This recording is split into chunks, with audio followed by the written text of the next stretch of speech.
bhajan connected to Navadvip as well. So we'll do that before we start. If on the group we can put the song Parama Karuna, then we can sing that together. So someone can please put it on the group in KK songs or something like that.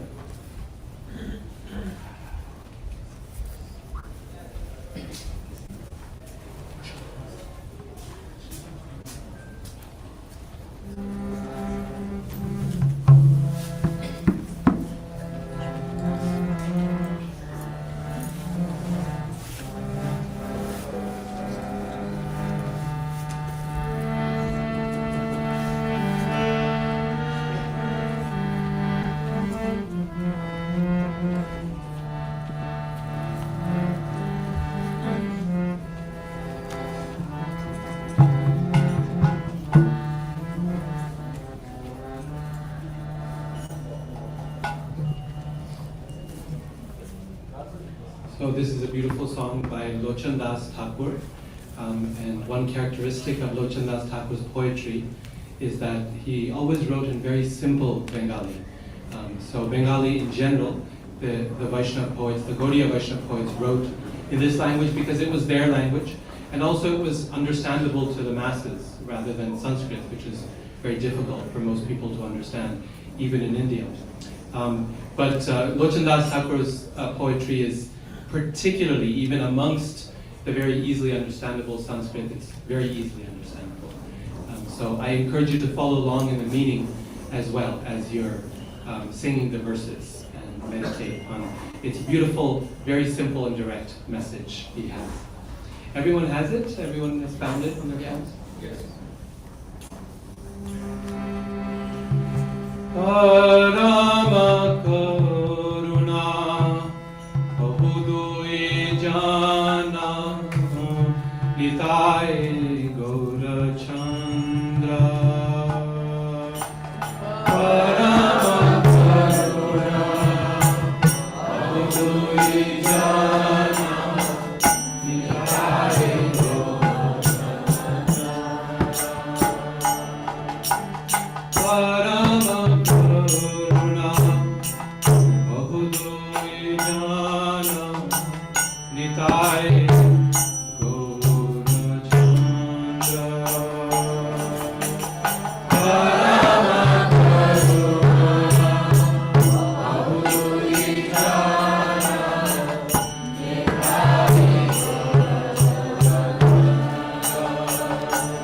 Nitai Savata Sara Shiromani Kevala Ananda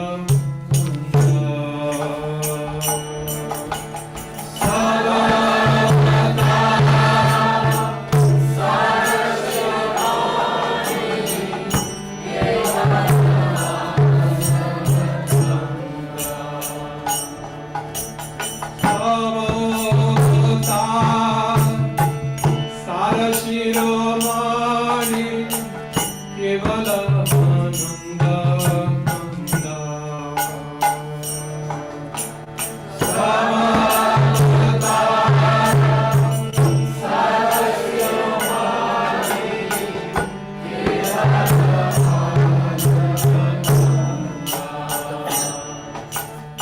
Bhajo bhajo bhai Chaitanya Nitai Sudhvida Vishwasa Hori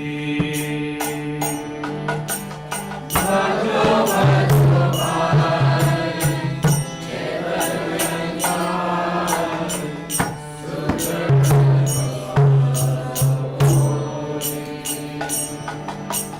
Bhajo bhajo bhai Chaitanya Nitai Sudhrida Vishwasa Hori Bhajo bhajo bhai Chaitanya Nitai Sudhrida Vishwasa Hori Vishaya Chariya Sera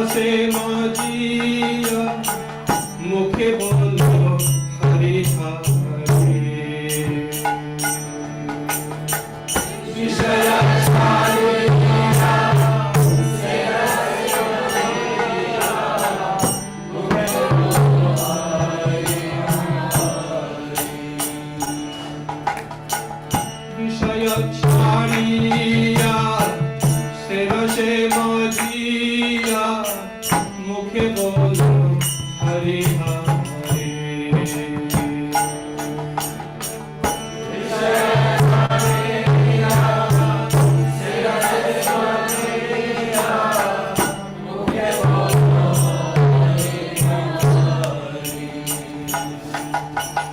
দেখো রে ভাই ত্রিভুবনে নাই এমন দয়াল দাতা।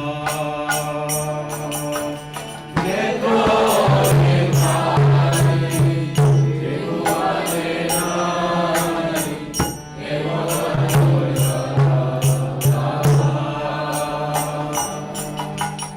দেখো রে ভাই ত্রিভুবনে নাই এমন দয়াল দাতা। দেখো রে ভাই ত্রিভুবনে নাই এমন দয়াল দাতা। পশু পাখি ঝুরে পাষাণ বিদারে শুনি যার গুণ গাথা। পশু পাখি ঝুরে পাষাণ বিদারে শুনি যার গুণ গাথা। পশু পাখি ঝুরে পাষাণ বিদারে শুনি যার গুণ গাথা। পশু পাখি ঝুরে পাষাণ বিদারে শুনি যার গুণ গাথা। সংসারে মাঝিয়া রহিলি পড়িয়া সে পদে নাহিল আশা। সংসারে মাঝিয়া রহিলি পড়িয়া সে পদে নাহিল আশা। সংসারে মাঝিয়া রহিলি পড়িয়া সে পদে নাহিল আশা।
Vipham. They requested a bhajan, and this is very much the mood of Navadvip. Pashu Pakhi Jure, Vadana, Pashana Vidare, Shuni Jar Gunagatha. That in Navadvip, whenever anyone hears the names of Lord Gauranga, then even the trees and the birds and the animals, they all start dancing in ecstasy. And even the stone melts as a result of those wonderful, very, very compassionate qualities of Chaitanya Mahaprabhu. So maybe when we get the tour this afternoon, we'll see some animals and trees dancing. Kirtan. And stone melting, who knows? We're in Navadvip. So, okay, well, this leaves very little time for the actual talk, but what to do?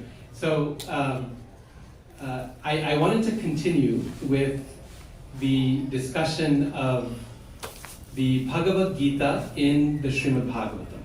So, remember yesterday we talked about how Arjuna references the Bhagavad Gita in his remembrance of Lord Krishna after Krishna's departure. And particularly we noted how the same Bhagavad Gita that Arjuna was remembering now played a completely opposite function to what it did when Arjuna first heard the Bhagavad Gita. The first time he heard it, it encouraged him to fight. The second time he heard it, it encouraged him to retire. And the first time he heard it, he wanted to retire. And the second time he heard it, he wanted to fight. But in both cases, the Bhagavad Gita did actually the opposite, because that's what he needed to hear at that moment. So in this way, we talked about how the Bhagavad Gita keeps on giving us more and more, depending on where we're at in our life and the depth of our understanding. Well, today I wanted to address the second mention of Bhagavad Gita in the Srimad Bhagavatam. These are the only two I know of, but perhaps there's more. I mean in the verses themselves. Of course, Prabhupada quotes Gita profusely in its purports. But this second reference is also in Canto 1. It actually comes before the reference we read yesterday. And this is in the prayers of Bhishma Dev when he is on his deathbed. He's on the bed of arrows, and he's getting ready to depart this world. So this is Canto 1, Chapter 9 of Srimad Bhagavatam. And I want to read a few verses, just the translations, to save on time, starting with verse number 30. So, Canto 1, Chapter 9, text number 30. And we're just going to read a few of these translations. And in my talk, I will summarize several important points that Srila Prabhupada makes in his purports. Okay? So please repeat. Om Namo Bhagavate Vasudevaya. Om Namo Bhagavate Vasudevaya.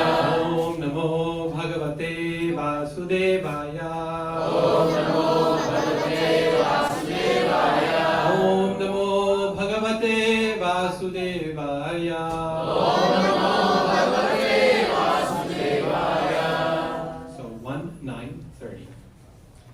Thereupon, that man who spoke on different subjects with thousands of meanings, and who fought on thousands of battlefields and protected thousands of men, stopped speaking and, being completely freed from all bondage, withdrew his mind from everything else and fixed his wide open eyes upon the original personality of Godhead. Sri Krishna, who stood before him, four-handed, dressed in yellow garments that glittered and shined. So thousands of meanings, fought on thousands of battlefields, protected thousands of men. This is all Srila Prabhupada's translation of a single word in the verse, Sahasrani. Bhishma Dev is called Sahasrani, the thousand person, right? The one who is 1,000. And Prabhupada is explaining in this beautiful language, so poetic, how he's 1,000 person, right? He's done all these things in the thousands. We tend to do things in the dozens, you know. But Bhishma Dev was extraordinary. He did things in the thousands. So very beautiful. So please listen to these translations very carefully, because they're not only full of meaning that we're going to discuss, but they're very poetically beautiful as well. They're quite gorgeous. Can I request everyone to come a little forward? I feel like I'm speaking to like a huge hall, empty hall here, so we can have a little more intimate feeling here. Anyone who has chairs, if you like, you're always welcome to just bring them up with you.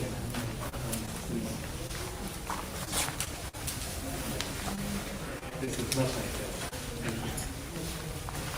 Okay. So text number 31. By pure meditation, looking at Lord Sri Krishna, he, this is Bhishma Deva, at once was freed from all material inauspiciousness and was relieved of all bodily pains caused by the arrow wounds. Remember, he's on a bed of arrows. Thus, all the external activities of his senses at once stopped, and he prayed transcendentally to the controller of all living beings while quitting his material body. So that person who spoke on 1,000 subjects with 1,000 different meanings, this is the very last thing he will say in his life.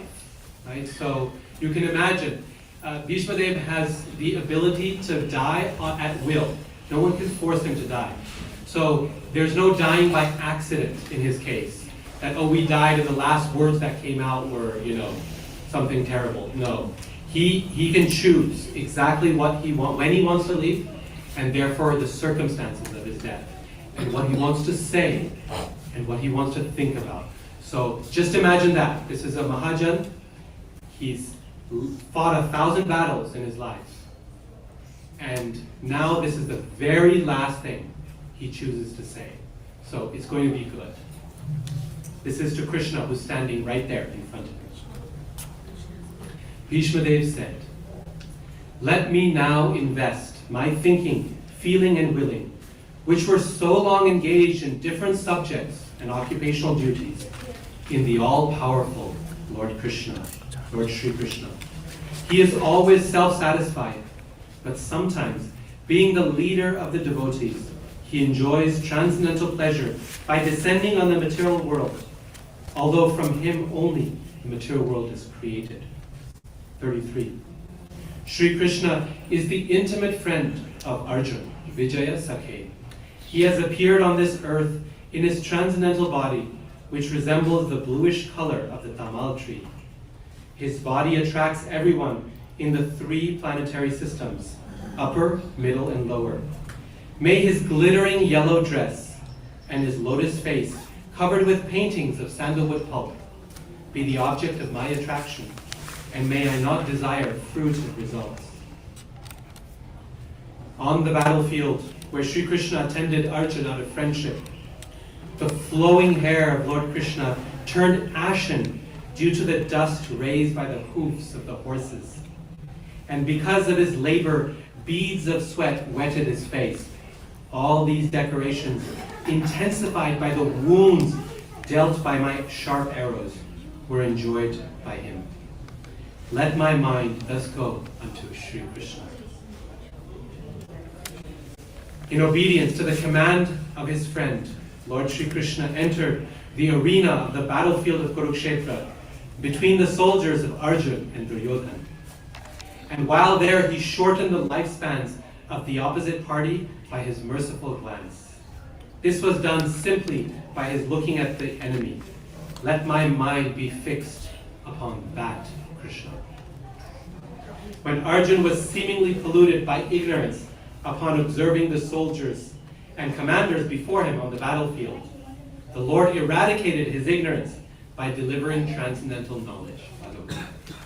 May his lotus feet always remain the object of my attraction. Fulfilling my desire and sacrificing his own promise, he got down from the chariot, took up his wheel, and ran towards me hurriedly, just as a lion goes to kill an elephant. He even dropped his outer garment on the way. May he, Lord Sri Krishna, the personality of Godhead, who awards salvation, be my ultimate destination. On the battlefield, he charged me, as if angry because of the wounds dealt by my sharp arrows. His shield was scattered, and his body was smeared with blood due to his wounds. And then my favorite verse here. At the moment of death, Let my ultimate attraction be to Sri Krishna.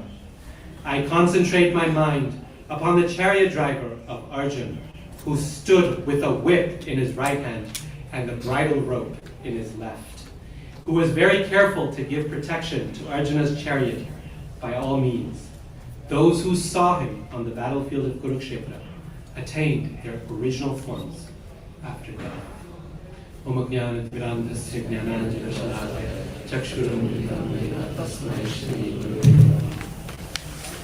There's a very nice story in Chaitanya Charitamrita when Lord Chaitanya was visiting Sri Ranga Kshetra, famous holy place in South India, where he stayed for 4 months of the rainy season. He encountered one Brahmin who was studying Bhagavad Gita. He used to recite the 18 chapters of Bhagavad Gita every day. And in those, and as he read those 18 chapters, people used to laugh at him and make fun of him because he could not pronounce the verses very clearly and properly. The rhythm was not good. But as he read, he would cry. And Chaitanya Mahaprabhu saw him and he said, why are you crying like this as you read Bhagavad Gita? And he said, my dear Lord, I'm illiterate. I don't know how to read properly. And so people make fun of me. But that's not why I'm crying. I cry because I just simply think about the relationship between Krishna and Arjuna. How Krishna becomes Arjun's charioteer, which is a very menial position to take. This is something that is usually done by a Sutta, someone who is of a lower or mixed caste background, and a servant. And he says he's acting in this way as Arjun tells him what to do. Senayor obhayor madhye ratham sthapaya mechyuta. He says, my dear Achyuta, you please, Krishna, please take my chariot to the middle of the two armies.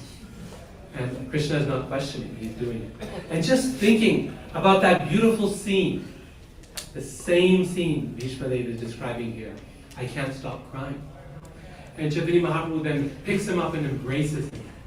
And he says, you have understood the actual meaning of what Bhagavad Gita is. So we were talking about this yesterday, right? That Bhagavad Gita as it is means that we identify Krishna as the primary message, the primary goal, the meaning of Bhagavad Gita. And when someone has captured that, then they've understood Bhagavad Gita. Everything else beyond that is details. It's how we get there, how we get to understand Krishna. One of the things I tell my students when we first begin studying Bhagavad Gita in class, I tell them there's two things you have to remember, okay, before you start studying Gita. One is that this is a conversation between two real people. The reason this is so important to understand is because people have a tendency to read Bhagavad Gita like they read the New Testament, or they read the Quran, or they read a book of law sometimes. It says it in scripture, therefore it must be the ultimate truth.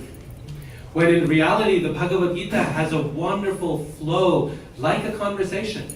Two people talking, and the conversation moves and it gets diverted a little bit, and it becomes confusing for Arjun. And so at the beginning, sometimes my students ask, Arjun is presenting such very good arguments against fighting, right? Social arguments, political arguments, personal arguments.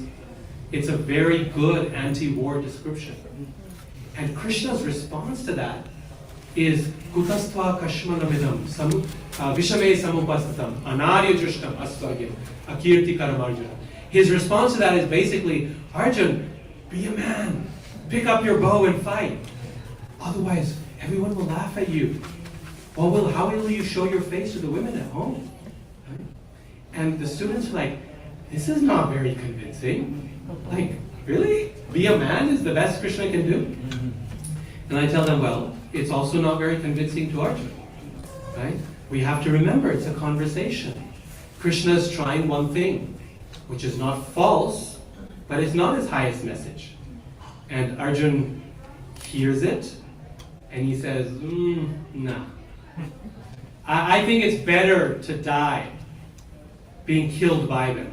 It's better to suffer infamy than to fight with people I love and I revere, especially my gurus and my seniors. So you're right. Arjun's not convinced either, right, by this. If something doesn't make sense, it probably at some point it doesn't make sense to Arjun either. And so Arjun asks a question to clarify, like he does at the beginning of chapter 3, and then again at the beginning of chapter 5. In other words, Bhagavad Gita is a conversation.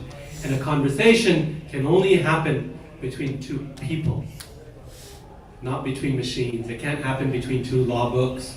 Right? It can't happen between two abstract entities, no two energies. No, only between two people.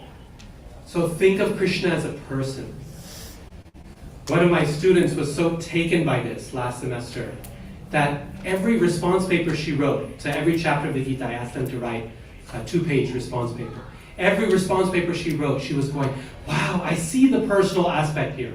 I see how Krishna is acting like a person. And she was getting so much happiness and enjoyment seeing that, yeah, this is God speaking, but it's a personal deity. And that's the heart of Bhagavad Gita. That's the message. That's what Arjun gets out of it, is Krishna, right? That you are a person and you love me, and therefore I need to love you back. And we see here in the story of Bhishma Dev that that's what Bhishma Dev is getting from the Bhagavad Gita as well. What he's remembering at the end of his life is the very heart of Bhagavad Gita. Not all the details, but its heart, which is the relationship between Krishna and Arjuna. The beautiful way in which he is describing that scene with all its details. He's remembering how the rays of the sun are reflecting off of Krishna's golden cloth, and it's shining and glittering in the sun.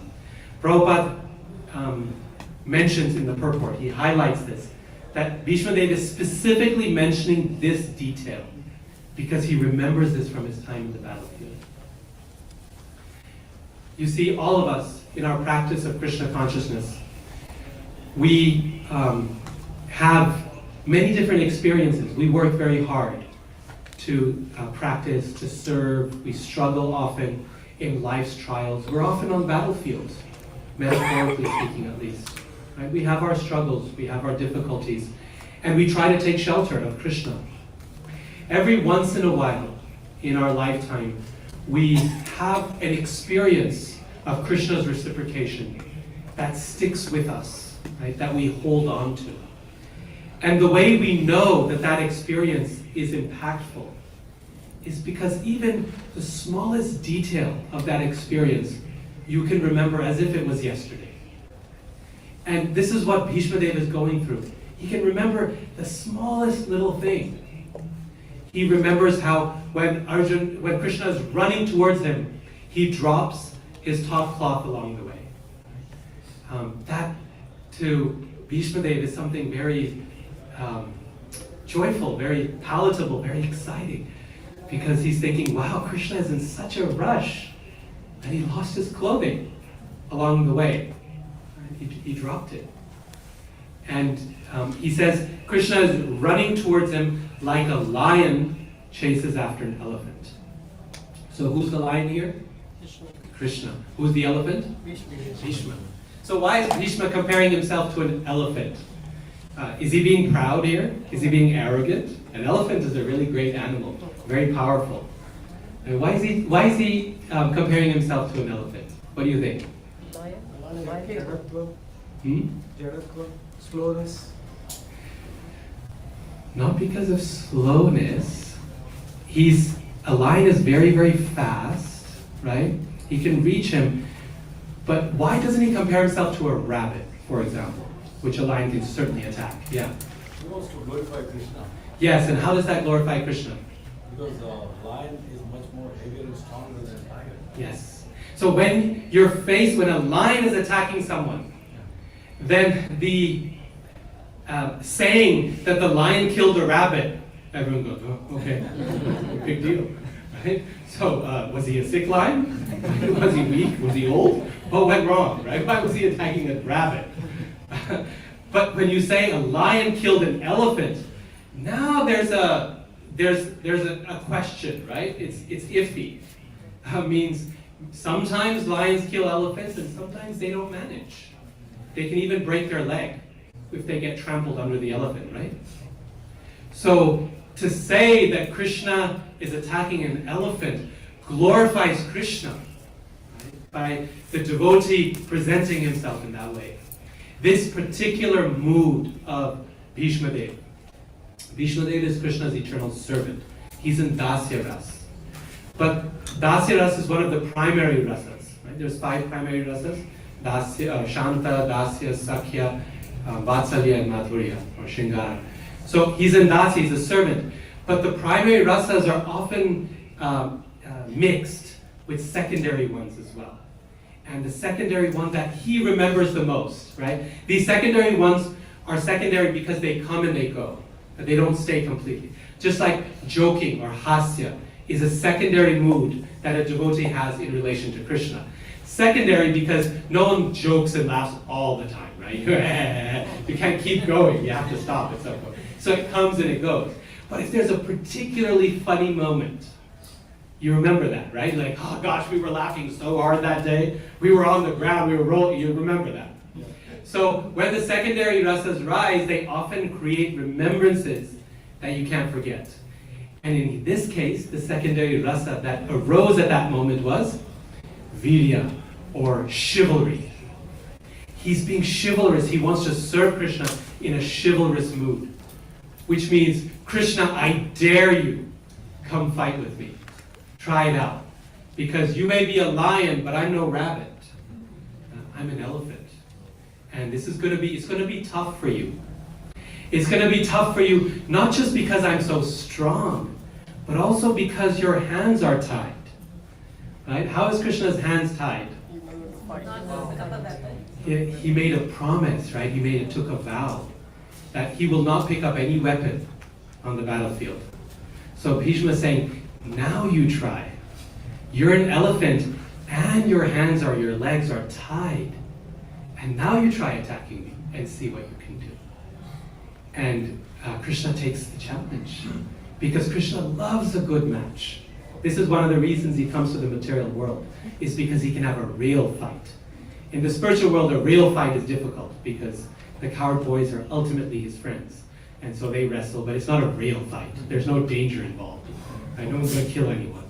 So he comes to the material world so he can enjoy this chivalrous virya rasa with his devotees especially, but also the demons. And so here, Krishna is taking up the challenge. He's like, yes, I'm ready. I'm ready to fight. And so he rushes and he breaks his vow by picking up the wheel of the chariot. Now some people try to protect Krishna by saying that it wasn't really a weapon, it was just a wheel from a chariot. But what's a weapon? Is a plow a weapon? Normally no, but for Lord Balaram, yes, it's a weapon. It's his main weapon. A weapon is made by its use, not by any intrinsic quality.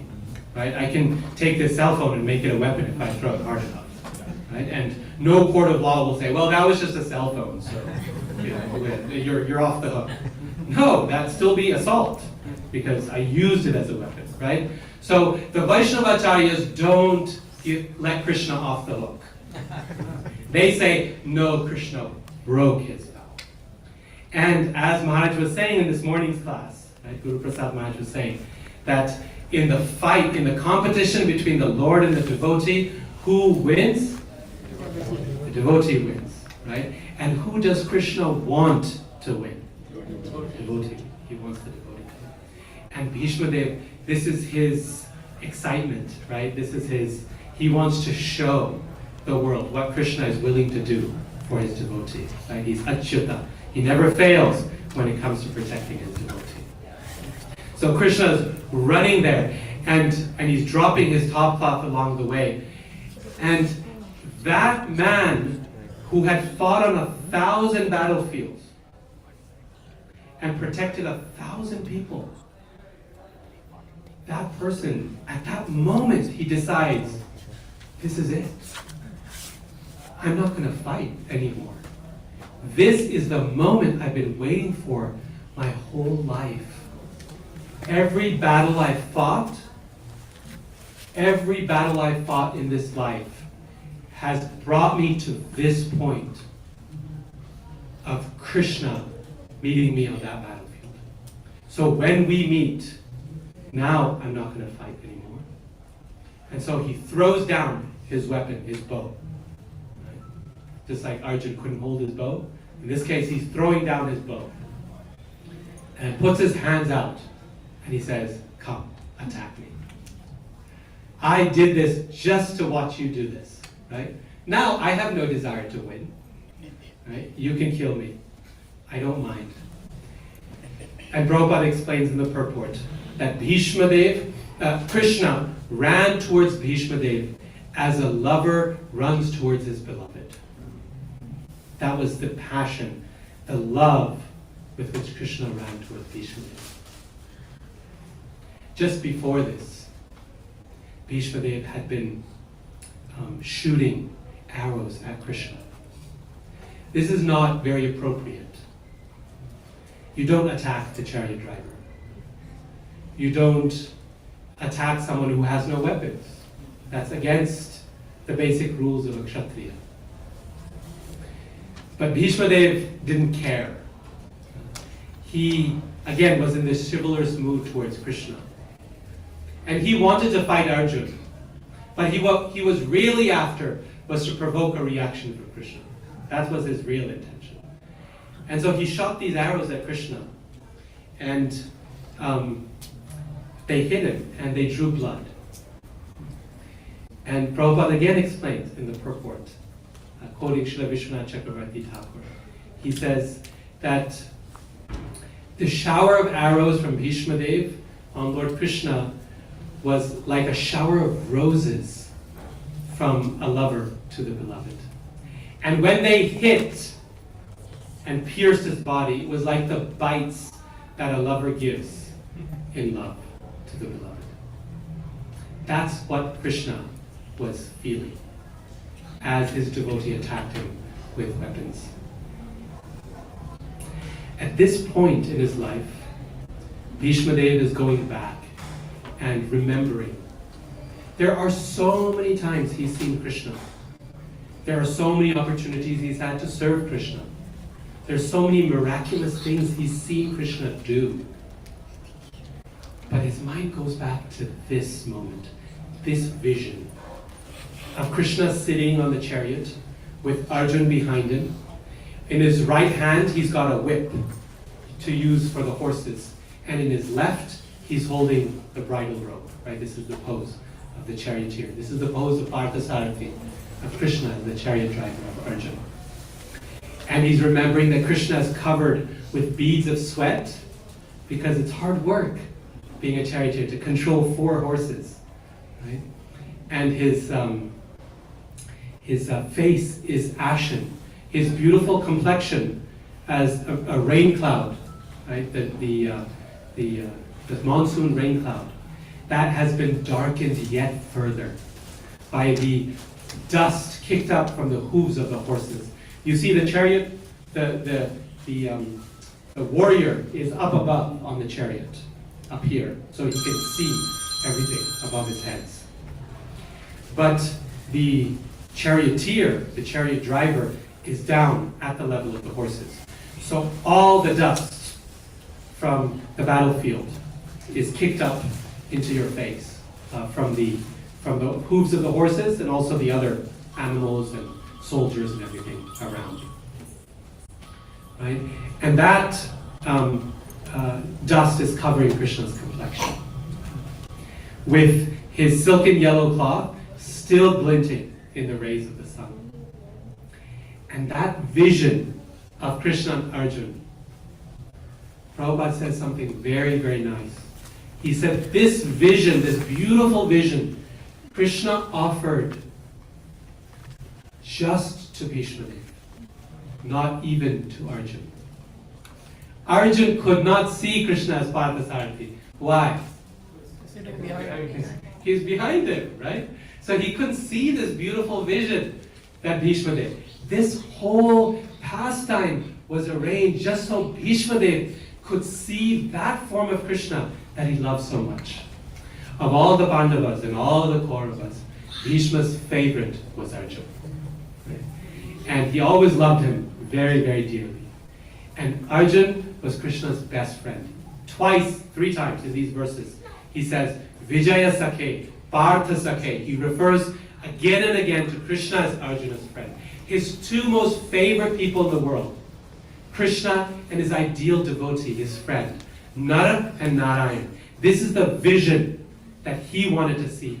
And Krishna presented that vision just for Bhishma Dev. Now think about this.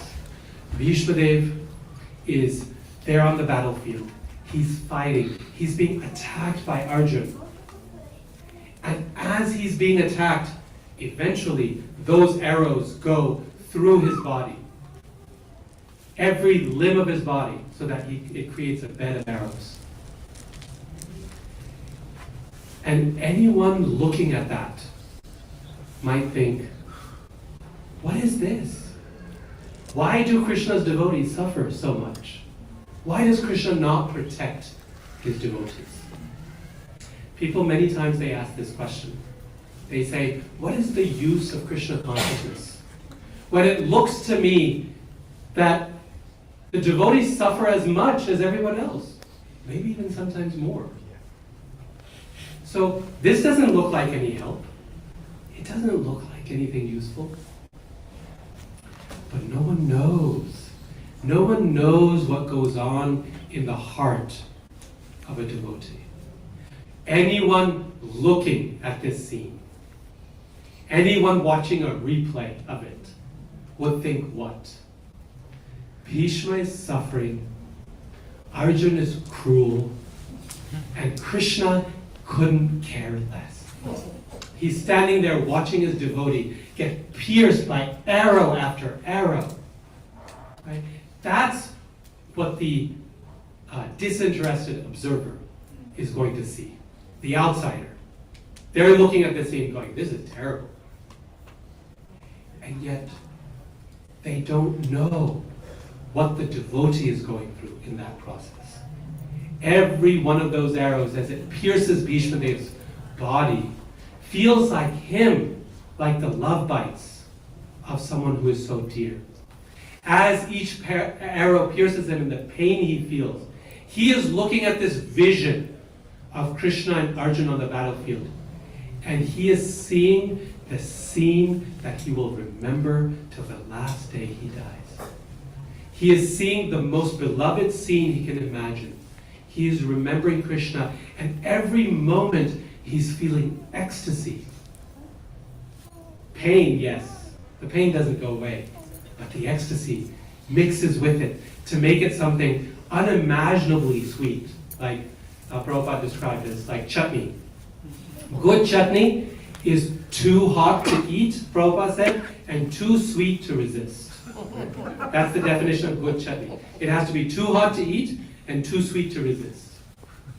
And that's what Bhishma Dev is going through. This is what he wants. This is why Krishna gives it to him. Even in our own lives, we have so many struggles in our practice of Krishna consciousness. We have struggles just as a result of the fact that we live in this material world. And that brings with us struggles. It brings with us difficulties. But the question really is how we receive them, right? From where are they coming? The most basic human response in those struggles is we blame. When we suffer some difficulty, we look to see who I can blame for that suffering. It's because of you that happened. Or it's you who did it. Or it's God who did it. We blame him. So that's you could say, I won't call it a bad response. I would just say it's a normal response. That's what the average person does. As soon as you suffer something, you look for the cause of that suffering. And you feel better when you can pin the blame on someone. You don't actually, but for a little time, for a few brief moments, it feels a little better. But then the pain returns. And it sometimes returns even stronger, because now you not only have the pain of the suffering itself, but now you have the pain of the fact that you've blamed it on someone. And you've attacked someone, insulted someone, or damaged your relationship with someone, because you blamed them for it. So the pain comes back even more. Someone who's a little bit more advanced doesn't blame it on anyone else. That person will blame it on their own karma. They'll blame it on themselves, essentially. It was my past. That I did something that deserved this experience, this pain, this suffering. And we say, no, I'm not going to pin it on anyone else. Why should I? Why should I blame? That person is advanced, who can say, no, this is the results of my own past actions. But Bhishma Dev shows us a new standard that's even higher. Is Bhishma Dev considering this bed of arrows? Is he blaming Arjun for it? No question of it. Right?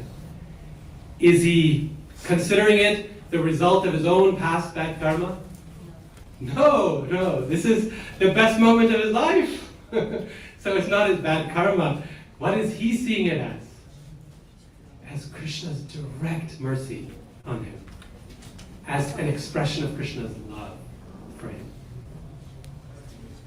And that is the symptom of a Mahajan, of a pure devotee of the Lord. This is why Bhishma Dev is a Mahajan. Because he was able to take what is the most difficult experience a person can imagine. Being attacked by arrows, through and through, by the person you love most in this world, Arjuna. His dearest great-grandchild. That person shoots arrows through you. And Bhishma Dev, instead of blaming him, instead of seeing it as his karma, sees it directly as Krishna's embrace towards him. And as he does that, now, at the end of his life, as he's been lying on that bed of arrows, rather than his bitterness growing for what had happened to him, his love for Krishna is growing. And after he finishes instructing in this famous section in Mahabharata, also in Bhagavatam, in brief, he gives all the instructions to Yudhishthira Maharaj for how to rule. He speaks on 1,000 subjects with 1,000 meanings. Right? He does this again, one last time. You see, this is the quality of a Vaishnava. That even unto his last breath, he's trying to benefit others. He's trying his best. Even, this is the moment where he would be justified in saying, oh gosh, this is enough. Right? Like, I've spoken on 1,000 subjects, go listen to the recording. He could say that, right? Go talk to the one who, because I've already told you this 1,000,000 times. And he has. Bhishma Dev gives wonderful speeches throughout the Mahabharata. He could say that, but no. There's an opportunity here to preach, to benefit others. Let me take it. Even if I'm covered with arrows, so what? Let me try. Let me offer. We see this same approach in Srila Prabhupada's lifetime. Right? That Prabhupada went through so much in the course of spreading Krishna consciousness. All the struggles he went through in Delhi, right? Being gored by a bull, getting a heat stroke, printing Back to Godhead magazine with not a penny, going door to door to tea stalls and being laughed at and rejected. Is a beggar here coming to sell a few pieces of paper. No one taking it seriously, trying to found a league of devotees, getting rejected, failing in that, going to someone finally to beg a ticket on a steamship, crossing the ocean, suffering a couple heart attacks on the way, coming to New York City or Boston, not knowing whether to turn left or right. getting robbed in his first year, suffering through a horrible New York winter. Each one of these is an arrow. Each one of these is an arrow. But through that process, all that happened to Srila Prabhupada was his conviction grew stronger in the power of the Bhagavad Gita to change people's lives. His determination grew stronger. Any person who's been a devotee for some years can share something of this experience. We have so many wonderful disciples of Srila Prabhupada, senior devotees. Each one of them has felt 100 arrows. And they've gone through so much in their attempts to give Krishna consciousness to everyone. And yet, there's no giving up. There's no giving up. How can you when every arrow is given by your Lord Krishna? Not by the hand of karma, not by the hand of Maya. That's not their vision. That's our vision, perhaps. But if we try to see it as coming from Krishna's hand, then now you're wrestling with a friend. There's no danger, there's no fear. And so even unto the last moment, Srila Prabhupada, just like Bhishma Dev, was translating Srimad Bhagavatam. If you read or listen to read the transcripts of those final conversations, he's very, very, very weak. And the translation, the word for word, Jayadvaita Swami is doing that, is helping him with it, and Pradyumna Prabhu, and he has his team, and Prabhupada is speaking the purports to the 10th canto of Srimad Bhagavatam, the pastime of Brahma Vimohan Lila, when Brahma steals the cows and calves, and that's his final chapter. Just like Bhishma Dev, till the very last minute. If I have an opportunity to help the world, how can I stop? But finally, when the time is done, and when the sun enters its northern course, this is the other reason why I thought we should speak about this Leela. Not only is it a description of Bhagavad Gita, which is the theme of this weekend, but also this is the time when the sun enters its northern course. The winter solstice, according to the Western calendar, happened December 21st this year, right? 9:50 some p.m. The sun entered its northern course. In traditional Vedic understanding, this is in Makar Sankranti, January, 15th? 14th. This is the time when Bhishma Dev, the time arrived, right? This moment. Bhagavad Gita had been spoken 18 days later, and they all came to see Bhishma Dev. And after remembering Bhagavad Gita, after remembering Krishna and Arjuna, and after giving the last instructions he could with his very last breaths, and saying the final prayers, remembering that picture of Krishna that he wanted to remember, Bhishma Dev finally says, okay, enough is enough. I've done enough in my life. Now my attention has to be 100% focused on Krishna. So in the course of our own lives, we will encounter so many things, so many arrows that will be dealt to us. In the moment, as those arrows come to us, it is very difficult at that moment to think of them as blessings. Because we are not at that level. We're not that advanced. But at least in hindsight, at least when we look back, we can see, oh, that arrow was actually Krishna's blessing. That arrow was for me especially. Why? Because of that arrow, I saw something of Krishna. I had his darshan in a way that no one else could. And so we don't know. The world doesn't know what we are experiencing in relation to Krishna in that moment. The Lord gives us a darshan. He reciprocates with us. He engages with us. And as we go through our life, we collect little pieces of that, a library of those experiences. We put them together. And that becomes Krishna's pastimes in our own life. that we can treasure, that we should hold on to. Because one day, like Bhishma Dev, we may need to remember them. We may want to remember them. We may want to think of that moment when Krishna ran towards us. And the world thought it was the worst moment in our lives.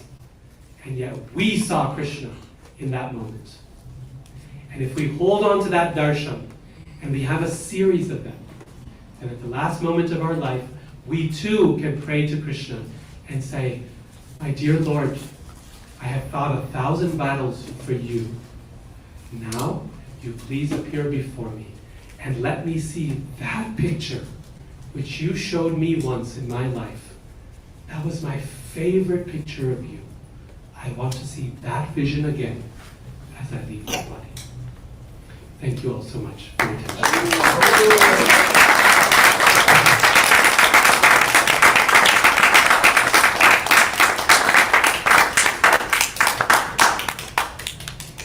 So we're 15 minutes over time, and once again, I apologize for that. I think at this point, we are scheduled for a Kirtan or class. Are you giving class or doing Kirtan? Okay, perfect. So, wonderful. Thank you all so much again for your attention.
Hare Krishna. Hare Krishna.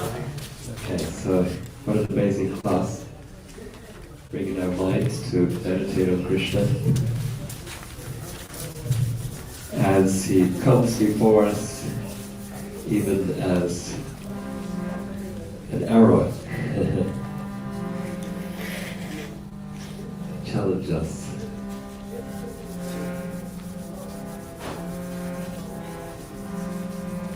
And that becoming the most memorable moment in our lives.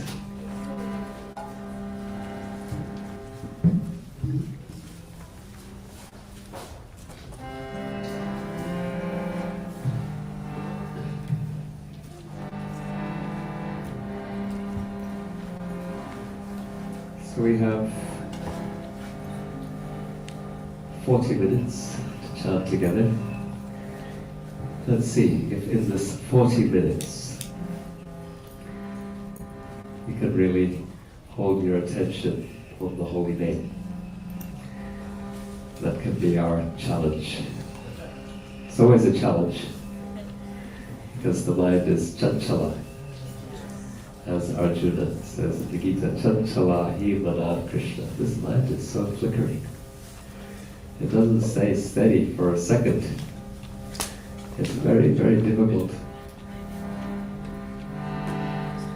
Krishna says it's possible with practice, determination. He would say also with His mercy. If we taste the sweetness of the holy name, then our mind will run to it naturally. Yubita nam yuta yudi yunam cha yubito yuta.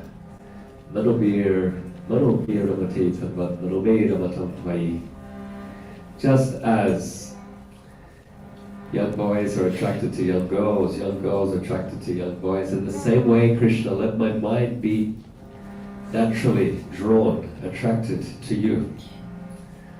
That is the prayer of the devotee.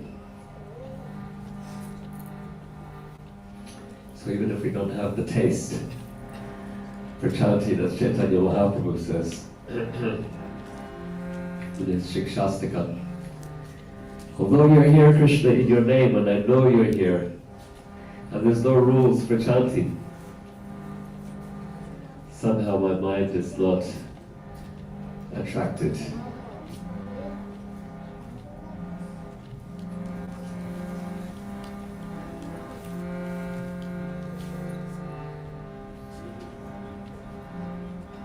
So that is our disease condition. Rupa Goswami, he says, when the tongue is afflicted by the jaundice of avidya, then we will not taste the sweetness of sugar.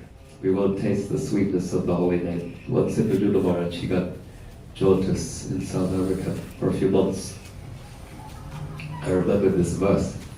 Rupa Goswami says, it is amazing that the same thing which is he says that when the jaundice is cured, then gradually the sweetness is again revealed more and more. And so I remember this verse. I got for Arjuna Maharaj some sugar cane. I says, Rupa Goswami says this is the cure for jaundice. And he tasted it. It was very bitter. He was yellow, actually, from the poison in the body. But then gradually, day by day, slowly, he got purified of that condition, and he was able to taste the sweetness of the sugar cane again. And so Rupa Goswami says that when our tongue is afflicted by the jaundice of ignorance,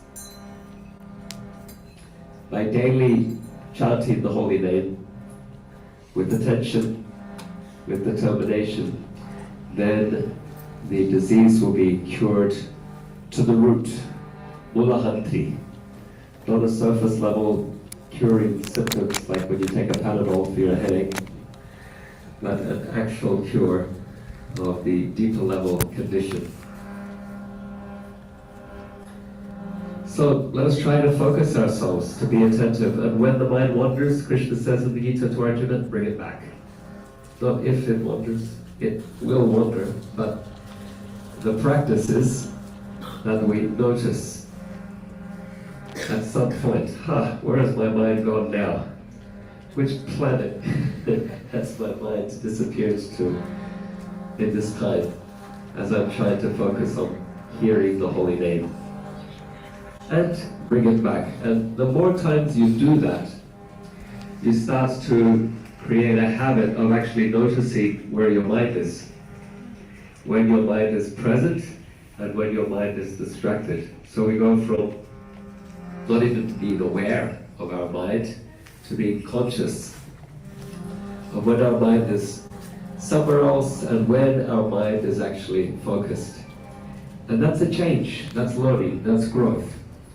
And the more we do that, it actually becomes easier to give direction to the mind, to become a swami, Goswami, someone who controls the mind and senses. The mind is the sixth sense, or the most subtle of the senses.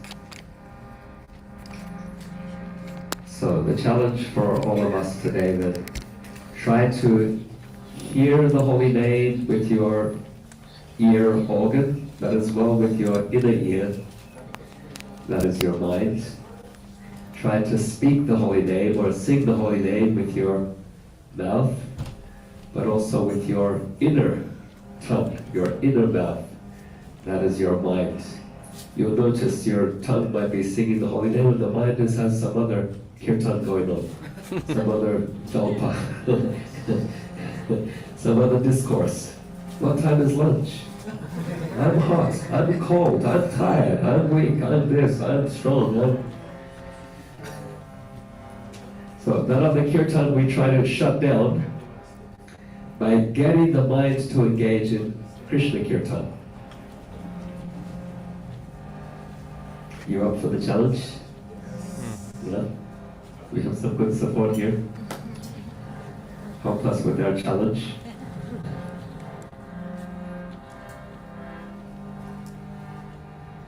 Yes, we have more support.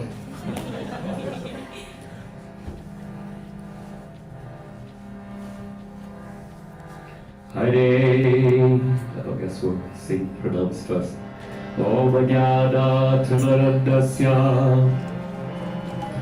Jnananjana Shalakaya Chakshurunmilitam Yena Tasmai Shri Guruve Namaha Namo Vishnu Padaya Krishna Preshtaya Bhutale Shrimate Bhaktivedanta Swami Namine Namaste Saraswati Deve Gauravade Pracharine Nirvishesha Sunjavari Vastavjade Shatarine Jai Shri Krishna Chaitanya Prabhu Nityananda Shri Advaita Gadadhara Shivasari Gaura Bhakta-vrinda Jaya Shri Krishna Chaitanya Prabhu Nityananda Shri Advaita Gadadhara Shivasari Gaura Bhakta-vrinda Jaya Shri Krishna Chaitanya Prabhu Nityananda Shri Advaita Gadadhara Shivasari Gaura Bhakta-vrinda.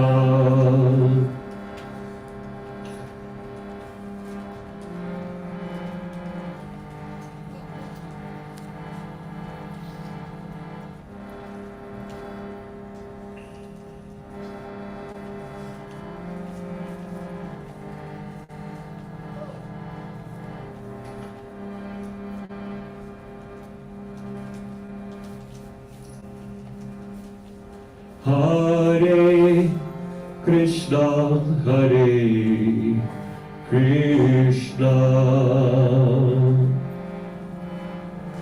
Krishna Krishna, Hare Hare, Hare Rama, Hare Rama, Rama Rama, Hare Hare, Hare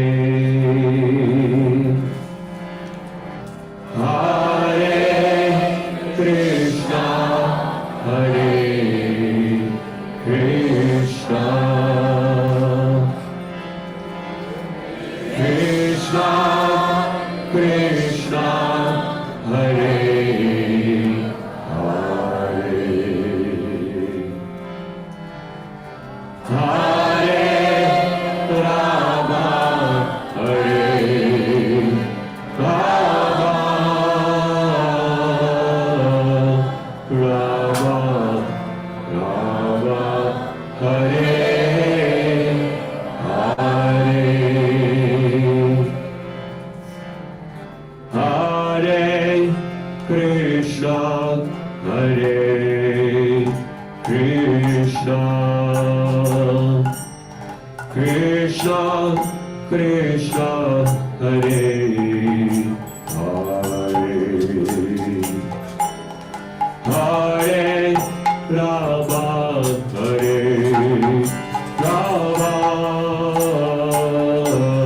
Rama, Rama, Hare, Hare. Get a voice.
Rama,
Hare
Hare Rama,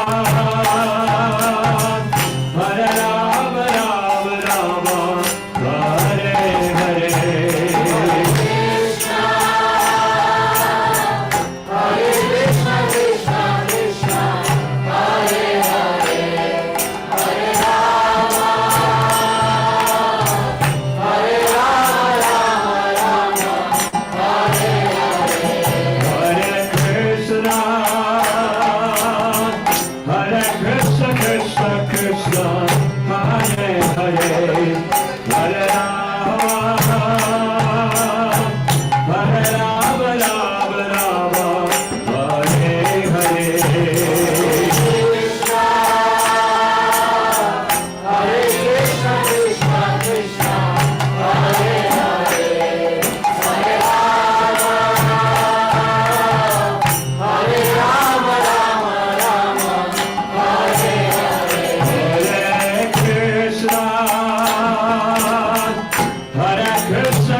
Hare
Krishna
Otherwise, Vijayate Harinam Sankirtan.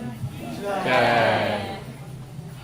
Nirodham Ki Jai. Shri Prabhupada. Jai.